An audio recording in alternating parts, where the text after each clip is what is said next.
Bill didn't tiptoe around the issue, he went straight for it. He took aim at the far edge of the left, calling out TV shows that abandon common sense in favor of forced narratives that feel wildly disconnected from reality. You jilt a guy for not thinking enough about Black Lives Matter. Just tell me this. What have you actually done that made any more of a difference in any black life than what your inadequate ex-fiancé did? I asked Senator Adam Schiff here last week when the subject of Trump's sliding poll numbers came up. Okay, but how are the Democrats going to blow it this time? This is how. Posturing, purity tests, the politics of I unfriend you if you're not exactly with me 1,000%. Barack Obama used to preach that the perfect is the enemy of the good. Yeah, it's also the enemy of getting laid.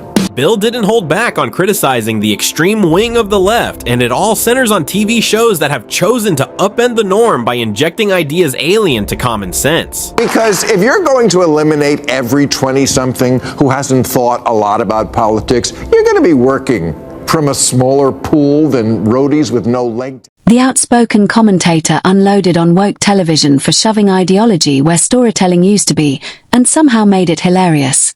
If you're here for unfiltered takes and no-holds-barred commentary, smash that like button and subscribe for more heat like this. And finally, new rule, before they can take on Donald Trump, Democrats have to decide which wing of their own party is best to lead them out of the wilderness.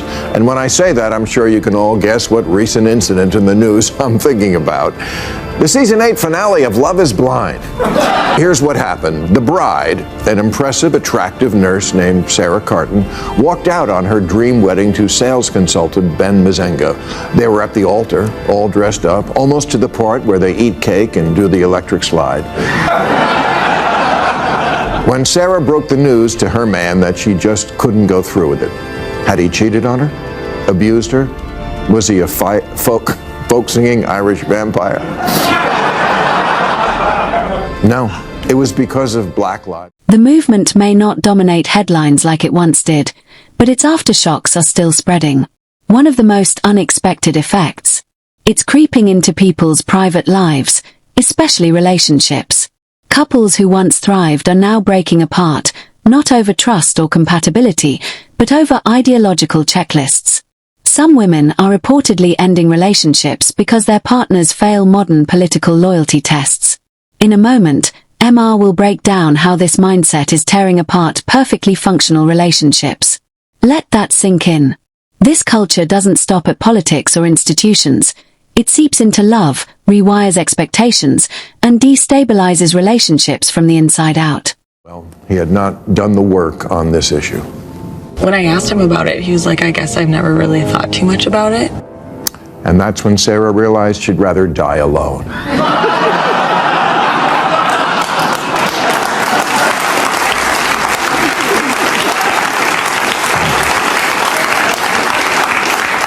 Because love isn't blind, it's woke. Well, now, to be fair to Sarah, it wasn't just Black Lives Matter. Ben also didn't have much to say about the vaccine. And his position on trans was basically, I don't know, I guess. Sarah's sister is gay, and when she told that to Ben, Ben said he had, quote, no discomfort around that community at all. Not good enough, Ben. So here's the reality. Sarah didn't leave Ben because the love faded or because he crossed a line. She walked away because he didn't echo the correct opinions on the latest media-driven controversies. Think about that. If she'd ended things over a genuine disagreement, that would at least be honest. Disagreement is real. But that's not what happened. Ben's mistake was choosing neutrality, refusing to perform outrage or parrot scripted opinions. In today's climate, silence isn't seen as wisdom anymore. It's treated like guilt. And that's the real loss. Relationships are no longer measured by loyalty or character, but by how well someone can recite approved narratives on command. The standards on the left are going to be this high, and politics is going to be this much of a block.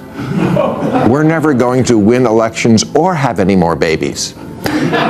This inclination from certain liberals to always and immediately excommunicate instead of communicate is what makes them so unlikable. And I'm sorry, Sarah, to make you the poster child for this, but come on. I mean, look at this stiff. What'd you expect?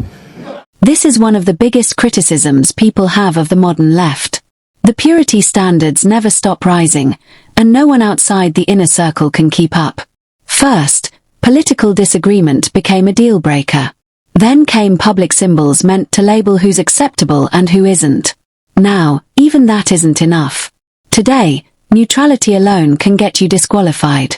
If you're not loud, constantly engaged, and visibly aligned with every trending cause, you're viewed with suspicion. Opting out is framed as moral failure.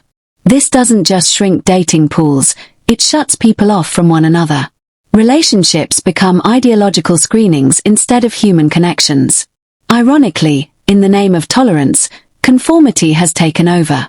Hey, you're a much better person than he is. You win. And by win, I mean lose. Christ, first we couldn't date people who had opposite political beliefs. Now we can't even date them if they have no opinion at all? It's enough to make you lose faith in finding true love on a reality streaming series.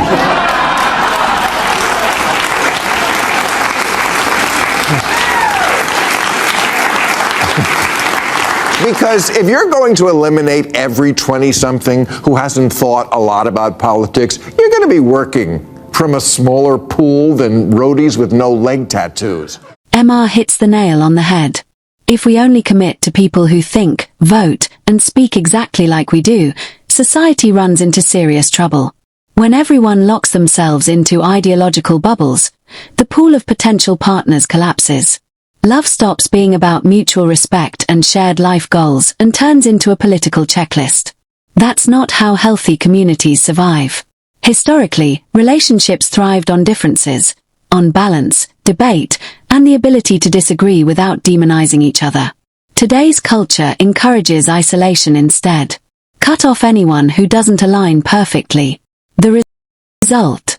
Loneliness, fragmentation, and a generation struggling to build lasting bonds. Let's be clear. Ben didn't say, you know, I have thought about Black Lives Matter and I'm with Derek Chauvin. No. He said, I'm young and dumb and full of fantasy football stats. Could we just talk about it? I'm sorry, I'm not up to the part of my life yet where I give a shit about the issues. Should he? Of course. We all should do a lot of things. I should meditate and finish Moby Dick and learn to get to sleep without a gummy. Here's a radical idea. We don't all need a hot take on everything. Staying quiet on topics you haven't fully studied isn't ignorance. It's responsibility. Silence used to signal humility and maturity. Now, in certain circles, it's unacceptable. You're expected to react instantly and loudly, whether you understand the issue or not. Worse, opting out isn't seen as neutrality, it's branded as cowardice or moral failure. That pressure doesn't create thoughtful dialogue. It rewards shallow outrage and performative noise. When silence becomes forbidden, truth loses, and conformity takes over. Ben hasn't turned his life over to being a social justice warrior yet because he's preoccupied with trying to get his life going. Possibly because he's worried about having the means to support the woman he thought he was going to marry, who seems rather demanding and particular. The guy must also have a nice car and make over $100K a year. Okay, but you know, how many 6'2" Grand Prix drivers are there? Here's a radical idea. We don't all need a hot take on everything. Staying quiet on topics you haven't fully studied isn't ignorance. It's responsibility. Silence used to signal humility and maturity. Now, in certain circles, it's unacceptable. You're expected to react instantly and loudly, whether you understand the issue or not. Worse, opting out isn't seen as neutrality, it's branded as cowardice or moral failure. That pressure doesn't create thoughtful dialogue. It rewards shallow outrage and performative noise. When silence becomes forbidden, truth loses, and conformity takes over. I've been told that you can have it all, and you're a queen and a lady boss, and that but maybe your judgy is no prize either. And if you... Not everyone needs to turn a social issue into a personal war. Some people simply aren't wired for constant cultural battles, and that's okay. If I meet someone who doesn't care about woke culture or its impact, I can respect that. Disengagement isn't hostility. Indifference isn't evil. People prioritize different things: family, faith, work, creativity, or peace of mind. And none of that makes them lesser. A healthy society makes room for activists, critics, and people who just want to live quietly. The real danger begins when neutrality is no longer allowed and everyone is forced to pick a side. Jilt a guy for not thinking enough about Black Lives Matter. Just tell me this. What have you actually done that made any more of a difference in any black life than what your inadequate ex-fiancé did? I asked Senator Adam Schiff here last week when the subject of Trump's sliding poll numbers came up. Okay, but how are the Democrats going to blow it this time? This is how. Posturing, purity tests, the politics of I unfriend you if you're not exactly with me 1,000. MR is sounding the alarm again, and many on the left are ignoring it. If Democrats keep leaning into performative outrage, cancel culture, and endless purity tests, it could cost them politically. This approach hasn't worked before, and there's no reason to think it suddenly will now. Voters don't reward moral grandstanding, they reward results. Instead of offering solutions, the movement keeps doubling down on symbolism that alienates everyday people. Even worse is the habit of exiling anyone who disagrees. You don't build winning coalitions by shaming and silencing dissent. You shrink them. A movement that survives by policing itself eventually collapses under its own rigidity. Time for the media to admit that they blew the whole thing way out of proportion, because as always with media these days, they don't cover what's most important, just what's most fun to watch. There are 15.2 million college students in the U.S., and 2,300 have been arrested. That's 1/67th of 1%, and half of the ones in New York weren't even students. But we were given the false impression that these protesters are the voice of their generation, having found a cause for which they were willing to go to the tents and to the barricades. Oh, please, these kids are more violent when their team wins a championship. To bring it all together, the warning signs are impossible to ignore. What started as activism has evolved into something with real social consequences. Fractured relationships, shrinking dating pools, and everyday interactions turning into ideological minefields. Neutrality is punished. Disagreement is treated like betrayal. Silence is labeled immoral. As MR repeatedly points out, this doesn't just alienate individuals, it drives voters away. When politics becomes a purity contest, most people check out entirely. They don't want to be lectured, tested, or shamed just to exist, date, or vote. Exclusion may feel righteous, but it often backfires. History shows that loud activism doesn't equal broad appeal. If this path continues, more cancelling, more outrage, more gatekeeping, the fallout is inevitable. You can't build a future by narrowing who's allowed in it. And with that, we've reached the end of today's video.